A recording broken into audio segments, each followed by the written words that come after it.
Welcome to this week's podcast. I'm Mod MattHe, and with me today I have Mod Stu to talk about Rune and Dragons, the latest addition to our game. Indeed. So, Stu, tell me about Rune and Dragons. Straight into it. Well, this came about from a Rune Labs poll. Right. It was something that players have been wanting for many, many years, adding additional tiers of metal dragons. So we produced adamant dragons and we produced Rune Dragons and put them in the game. And there you are. Hooray! So where will players find the Rune and Dragons? So the adamant dragons are in the Brimhaven dungeon in Karamja. Right. There's a staircase there with a dragonkin symbol on it, which previously was inaccessible, and that will lead to a dungeon beneath the Brimhaven dungeon. There's also the Rune Dragons, which are accessible through the world gate to a different part of Kethsea called Mount Firewake. And you will require Ritual of the Mashrat and Fate of the Gods to access that area. Okay. Are there any other requirements for combating the fearsome Addy and Rune Dragons?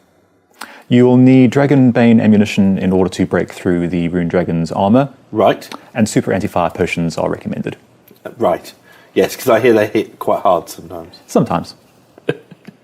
So we'll probably deal with an element of that first of all then. So obviously there can always be some interesting effects on the day. So I understand there were some things that we're making some changes for this week. So unfortunately we had an issue on release where the Rune Dragons, if they were attacked down to their third Berserk phase and then were left to regenerate life points out of combat, they would remain Berserk and be fully healed. Right, okay. Inflicting a great deal of additional damage on anybody who they happened to attack. And because Rune Dragons are aggressive, that meant anybody who came near, which was rather bad. We hotfixed that very shortly afterwards.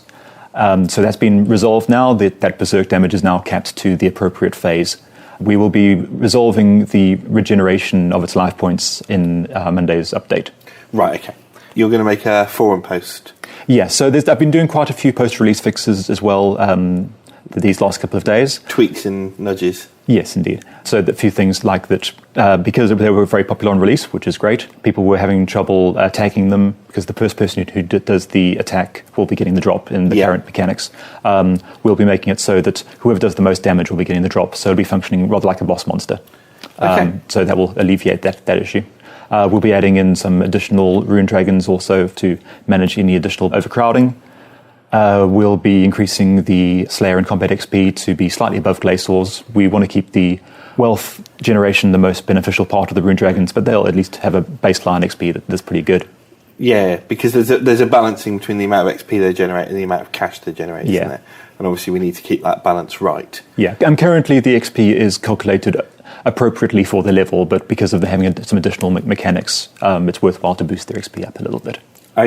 Okay, so we've collected a whole bunch of questions from Reddit and from the forums, which I'm now going to flick through, so you'll probably hear paper shuffling back and forth if you're listening to the podcast, and see what Mod Stu's answers are. So one of the first questions I have is actually from Tom Scott 1, but there's been a few other people who have asked very similar questions about new Slayer monsters. Are we going to consider in the future instancing them for the first few weeks to reduce overcrowding and let everybody get a go at them in the first couple of days?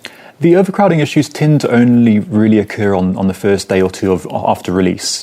People are very interested to try it out initially, but particularly with these dragons, it tailed off quite soon afterwards, despite the issues we had of dragons like Barry one-hitting people. Even with that issue resolved, there's plenty of dragons to go around at present.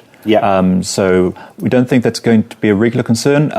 The issue with instancing is it further complicates the content, and that means that there are more bugs that could come out of it. It's not something we would do as standard practice. And you'd have to roll back out the instancing, I assume. Yeah, exactly. It's more things to remove later, which can also create problems. So it's better to be low risk if we can avoid it.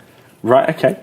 So PVM Pika says, we stole them from a certain famous TV cartoon series or game or similar? That's the first I've heard about it. The only thing we stole was the mesh from Celestial Dragons and then reskinned it for Adamant and Rune. It was all done in-house. Right, okay.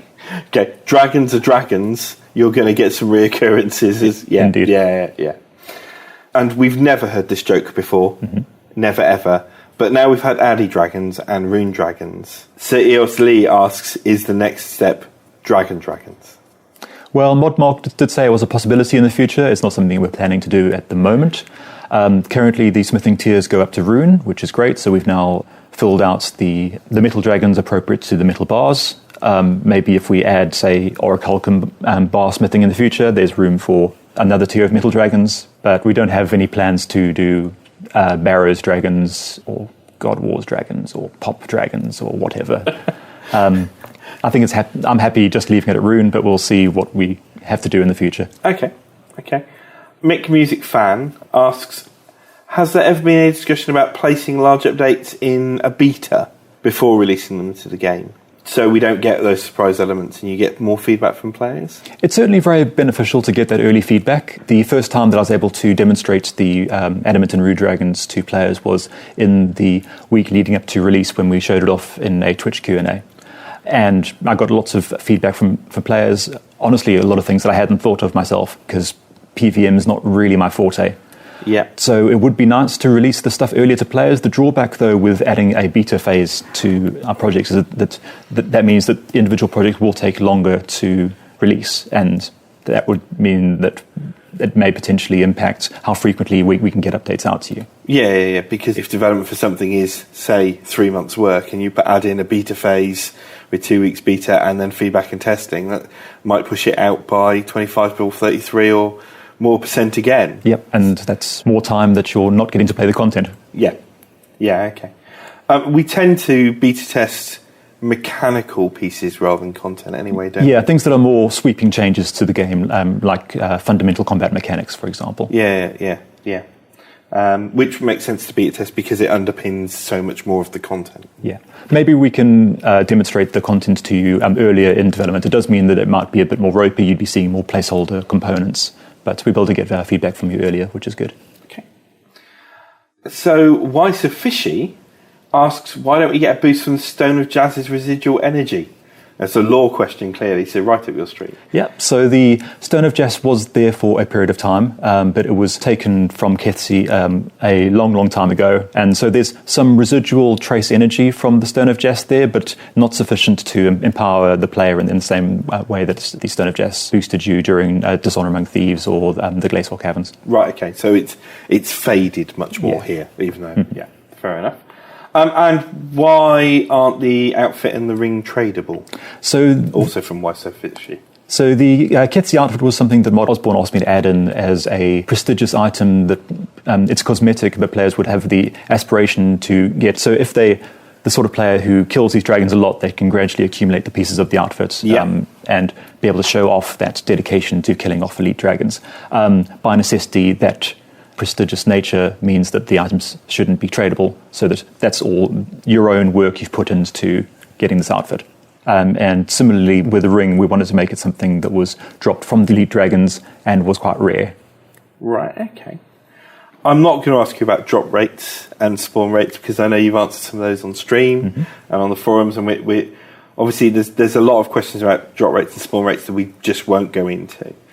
So there are a couple of other questions we had that obviously you covered off quite early in the podcast, but I'll just reiterate them just to make sure that people caught them. So Not Slayer asks about obviously the Enrage feature glitch. So our answer on that was that it's been resolved, and you should be able to safely fight these dragons again. There's a feature of it where the dragons will still regenerate their life points out of combat. That couldn't be resolved in the hotfix, but we'll be fixing that aspect in our next release. Okay. And Von Claw asks, could we implement single combat on Rune Dragons to avoid the issue with tagging ones and the drops going to the person who's done the tagging? So we're solving that issue by making these NPCs function like boss monsters, where they will drop their items to whoever deals the most damage. We want to still give you the option of being able to fight these with your friends in a cooperative way, rather than preventing anybody else from attacking the dragon once you've tagged it, similar to Glaciors. Okay. There were some questions about the Slayer XP as well. and the amount of Slayer XP they generate? Yes, at the moment the Slayer XP is a bit on the low side. It's generated appropriately for the combat stats of the NPC, but we need to boost that up a little bit to account for the extra mechanics that it has. So we're still going to keep it at a fairly low level, given that it has a very high wealth gain from these NPCs. So it'll be slightly above Glaciers in terms of XP, but it will be boosted. So if we're removing tagging, does that mean you won't be able to use Tuskar's Wrath on them? We will be making an exception so that you can use Tuskar's Wrath on these as Slayer monsters. Superb. Okay, so my last question for you, Stu, short but sweet podcast. What was the difference with making this content as a piece of Rune Labs content and a normal piece of content internally? Well, when we're making content, there are a lot of people involved in the process who will give design feedback and raise concerns, and they'll establish core aims and so forth. So having another person in that pre-production process really didn't make that much of a difference. Right. I had a Skype call with that player once we had our initial draft of our design put together to go through it with him, check if he had any concerns. In this case, it was a very smooth process, and the design we had exceeded his expectations, so that was great.